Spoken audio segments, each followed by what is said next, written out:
पूज्य गुरुवर के चरणों में कोटि कोटि नमन, पूज्य शुल्लक जी के चरणों में इच्छा है। महाराज जी, सम्यक दर्शन प्राप्त करने की उम्र प्रमाण मनुष्य पर्याय के लिए तो 8 वर्ष अंतर्मुहूर्त बताई गई है, और तिर्यंचों में भी जैसे हाथी, शेर, छिपकली, चूहिया सभी को सम्यक दर्शन प्राप्त होता है, तो उनके लिए भी कोई आयु प्रमाण है? पक्षियों के लिए, तिर्यंचों के लिए सम्यक दर्शन की कितनी उम्र है प्राप्त करने की? मनुष्यों की तो 8 साल। सम्यक दर्शन के संबंध में अलग अलग है।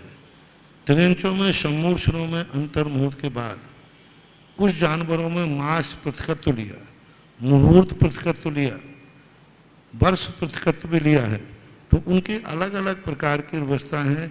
एक निश्चित रूप से नहीं है कि उनको इतने में ही सम्यक दर्शन होता है। अंतर मनुष्यों का जैसे वर्ष प्रतिकत्व दिया, उनमें तिर्यंचों में मास प्रतिकत्व भी है, मुहूर्त प्रतिकत्व भी आता है। महाराज जी, कुभोग भूमि के जीव नियम से स्वर्ग ही जाते हैं, तो ऐसा क्यों? नियम से स्वर्ग ही जाते हैं भोग भूमि के जीव? कुभोग भूमि हो, भोग भूमि के जीव, हाँ दोनों, कुभोग भूमि हो चाहे सुभोग भूमि हो, क्योंकि उनकी कसाई की मंदता इतनी होती है और वो नियम से स्वर्ग जाते हैं। बहुत आरंभ परिग्रह वो करते नहीं, इससे नरक जाने का कोई सवाल ही नहीं। वो अपने आप में जो कल्प वृक्षों से मिलता है, आरंभ और परिग्रह का, बहु आरंभ परिग्रह न होने से नरक आयु नहीं है।